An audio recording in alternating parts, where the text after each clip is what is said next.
नमस्कार ओडिशा आज अगस्ट 27 तारीख गुरुवार आज दिन पाणीपाग अपडेट विषय आसतु नजर पकेबा मात्र 5 मिनिट रे ता पूर्व जदि आपण माने वीडियो टी गोटे गोटे लाइक करना तो लाइक कर दियौ एवं आपण माने केउ जिल्ला रो ए वीडियो टी देखुचंती कमेंट रे निश्चित जणा जारी हैला ऑरेंज वार्निंग 7 दिन प्रबल वर्षिबो 1 तारीख राज्य रे प्रबल वर्षा होई पारे बंगोपसागर रे आउ एक लघुचाप सृष्टि संभावना रही 28 तारीख बेलकू उत्तर पश्चिम बंगोपसागर और संलग्न उत्तर ओडिशा अंचल रे एक घूर्णिबलय सृष्टि होई पारे परवर्ती समय रे एही घूर्णिबलय आहुरी घनीभूत हेबार संभावना रही अगस्ट 29 किंबा 30 तारीख बेलकू यह लघुचाप क्षेत्र में परिणत हो पारे या पूर्व राज्य में देखा दे पारे यार प्रभाव राज्यर विभिन्न स्थान में वर्षा पवन संभावना रही आज 24 जिला को येलो वार्निंग जारी होती 29 तारीख राज्य में अति प्रबल वर्षा संभावना एने मयूरभंज केउझर एवं अनुगुल ऑरेंज वार्निंग जारी करा जाय 31 तारीख पर्यंत विभिन्न जिला को अति प्रबल वर्षा पाई ऑरेंज वार्निंग जारी करिछि पाणीपाग विभाग बंगोपसागर में आउ एक लघुचाप सृष्टि संभावना राखी पूर्णिमा रे प्रबल वर्षिबो ओडिशा पागरे पुणी आसीपारे बड़ परिवर्तन बंगोपसागर में आउ एक लघुचाप सृष्टि संभावना अगस्ट 28 तारीख बेलकू उत्तर पश्चिम बंगोपसागर और संलग्न ओडिशा रे एक घूर्णिबलय सृष्टि होई पारे परवर्ती समय रे एही घूर्णिबलय आहुरी घनीभूत हेबार संभावना रही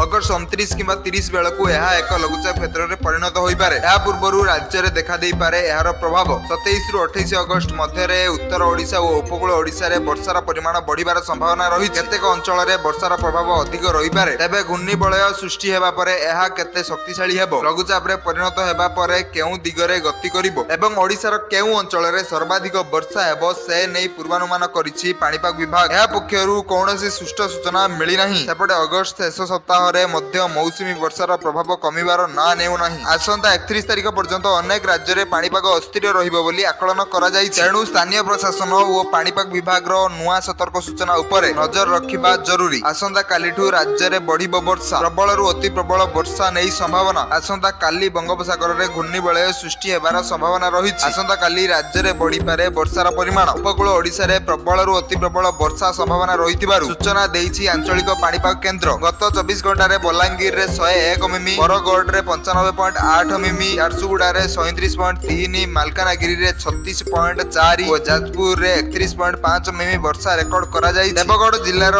बारकोट ब्लॉक रे सर्वाधिक 162.2 मिमी वर्षा होईछि 4टी ब्लॉक रे 100 मिमी रु अधिक 9टी ब्लॉक रे गोटिए पौरांचल रे 50 रु 100 मिमी वर्षा होईछि अगस्त 1 रु 25 तारीख मध्य रे मोट 344.4 मिमी वर्षा होईछि भद्रक जाजपुर केन्द्रापड़ा जिल्लार किछि अंचल रे बन्या प्रभावित होईछि भद्रक जिल्लार तिहिडी और चांदबाली ब्लॉक रे 18टी पंचायत अधीन रे 70टी गां 75432 जन लोकंक प्रभावित होईछन जाजपुर जिल्लार बरी विज्ञानपुर और दशरथपुर ब्लॉक रे 15टी पंचायत अधीन रे 41टी गां रो 21000 लोक प्रभावित होईछन केन्द्रापड़ा जिल्लार 5टी ब्लॉक गोटिए पौरांचल 11टी वार्ड 35टी पंचायत और 64टी गां रो 5475 जन लोक प्रभावित होईछन प्रबल वर्षा रे केउझर नवरंगपुर और कोरापुट जिल्ला रे केतेक अंचल रे प्रभावित होईछन नवरंगपुर जिल्लार 9टी ब्लॉक प्रभावित होईछन 1622 जन को रिलीफ कैंप को निया जाईछि कोरापुट रे 660 जन को स्थानांतर करा जाईछि प्रभावित अंचल रे त्वरित उद्धार और रिलीफ कार्य पई 9टी जिल्ला को उद्धारकारी नियोजित होईछन्ति बन्या प्रभावित अंचल रे रिलीफ कैंप परिचालना और अन्य जरूरी काम विभिन्न पर्याय रे मोट 170.30 कोटी टंका दिया जाय संभाव्य बन्या परिस्थिति और तळिया अंचल रे जलबंधीर मुकाबिला सह रास्ता और अंडरपास स्थिति उपरे नजर रखिबा को प्रशासन को निर्देश दिया जाय हिराकुद रे 16टी गेट खोलिछि महानदी रे पानी फुलुछि तळ मुंड रे पुणी छनका बसी केवल महानदी नुहे बैतरणी और जलका आदि रे पुणी बन्या स्थिति उपजि पारे बोली देखा देइछि तेबे एहा को बड़ सूचना देइछन्ति जल संपद विभाग सर्वोच्च जंत्री होइछन्ति महानदी रे छोट बन्या आशंका रही 8 रु 10 घंटा पानी रही पारे मंडली रे आज 6,50,000 रु 6,70,000 क्यूसेक पानी अतिक्रम करिवो तबे बन्या प्रकोप रे नाही थमिबार समस्या भोग थिबा उत्तर ओडिशा को आश्वस्तिकर सूचना देइछन्ति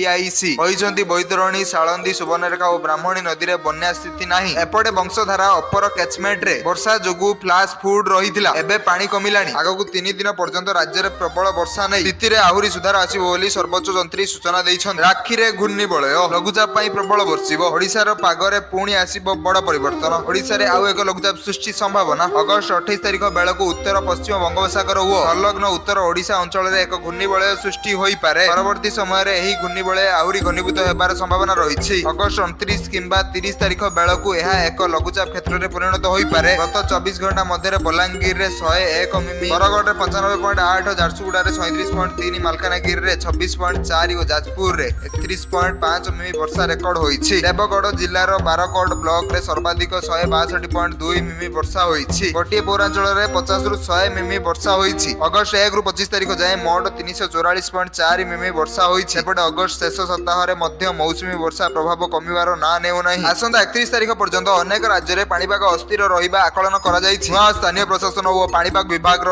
ନୂଆ ସତର୍କ ସୂଚନା ଉପରେ ନଜର ରଖିବା ଜରୁରୀ। ଆଗାମୀ ଦିନରେ ବଙ୍ଗୋପସାଗର ଉପରେ ଆଉ ଏକ ଲଘୁଚାପ କ୍ଷେତ୍ର ସୃଷ୍ଟି ହେବାକୁ ଯାଉଛି, ଯାହା ଫଳରେ ଓଡ଼ିଶାରେ ପାଣିପାଗ ସ୍ଥିତି ପୁଣି ଥରେ ପରିବର୍ତ୍ତନ ହେବାରେ ଲାଗିଛି। ଆକଳନ କରିଛି ପାଣିପାଗ ବିଭାଗ। ଅଗଷ୍ଟ 28 ତାରିଖ ପାଖାପାଖି ଉତ୍ତର ପଶ୍ଚିମ ବଙ୍ଗୋପସାଗର ଏବଂ ଉତ୍ତର ଓଡ଼ିଶା ଉପକୂଳରେ ଏକ ଘୂର୍ଣ୍ଣିବଳୟ ସୃଷ୍ଟି ହେବାର ସମ୍ଭାବନା ଅଛି। ଫଳରେ ଏହାର ପ୍ରଭାବ ଓଡ଼ିଶାରେ ଅନୁଭୂତ ହୋଇପାରେ ଅଗଷ୍ଟ 27 ରୁ 28 ତାରିଖ ମଧ୍ୟରେ। ତେବେ ଏହାର ପ୍ରଭାବ ଓ ବେଗ ନେଇ ସଠିକ ଆକଳନ କରାଯାଇ ନାହିଁ। ତେବେ ବନ୍ୟାର ପ୍ରବଣ ଓ ତଳିଆ ଅଞ୍ଚଳରେ ବାସିନ୍ଦା ମାନଙ୍କୁ ପାଣିପାଗ ବିଭାଗ ଏବଂ ସମ୍ପୃକ୍ତ କର୍ତ୍ତୃପକ୍ଷଙ୍କ ଦ୍ୱାରା ଦୈନନ୍ଦିନ ପୂର୍ବାନୁମାନ ରିପୋର୍ଟ ଏବଂ ସର୍ବସୂଚିତ ସତର୍କତା ପ୍ରସଙ୍ଗ ଗୁଡିକ ପ୍ରତି ସତର୍କ ରହିବାକୁ ପଡ଼ିବ ବୋଲି ପରାମର୍ଶ ଦିଆଯାଇଛି। ଓଡ଼ିଶା ପାଗରେ ପୁଣି ଆସିପାରେ ବଡ଼ ପରିବର୍ତ୍ତନ। ବଙ୍ଗୋପସାଗରରେ ଆଉ ଏକ ଲଘୁଚାପ ସୃଷ୍ଟି ସମ୍ଭାବନା। ଅଗଷ୍ଟ 28 ତାରିଖ ବେଳକୁ ଉତ୍ତର ପଶ୍ଚିମ ବଙ୍ଗୋପସାଗର ଓ ସଂଲଗ୍ନ ଉତ୍ତର ଓଡ଼ିଶା ଉପରେ ଏକ ଘୂର୍ଣ୍ଣିବଳୟ ସୃଷ୍ଟି ହୋଇପାରେ। ପରବର୍ତ୍ତୀ ସମୟରେ ଏହି ଘୂର୍ଣ୍ଣିବଳୟ ଆହୁରି ଘନୀଭୂତ ହେବାର ସମ୍ଭାବନା ରହିଛି। ଅଗଷ୍ଟ 29 କିମ୍ବା 30 ବେଳକୁ ଏହାର ଲଘୁଚାପ କ୍ଷେତ୍ରରେ ପରିଣତ ହୋଇପାରେ। ଏହା ପୂର୍ବରୁ ରାଜ୍ୟରେ ଦେଖା ଦେଇପାରେ ଏହାର ପ୍ରଭାବ। 27 ରୁ 28 ଅଗଷ୍ଟ ମଧ୍ୟରେ ଓଡ଼ିଶାର ଉପକୂଳ ଓଡ଼ିଶାରେ ବର୍ଷାର ପରିମାଣ ବଢିବାର ସମ୍ଭାବନା ରହିଛି। କେତେକ ଅଞ୍ଚଳରେ ବର୍ଷାର ପ୍ରଭାବ ଅଧିକ ରହିପାରେ। ତେବେ ଘୂର୍ଣ୍ଣିବଳୟ ସୃଷ୍ଟି ପରେ ଏହା କେତେ ଶକ୍ତିଶାଳୀ ହେବ,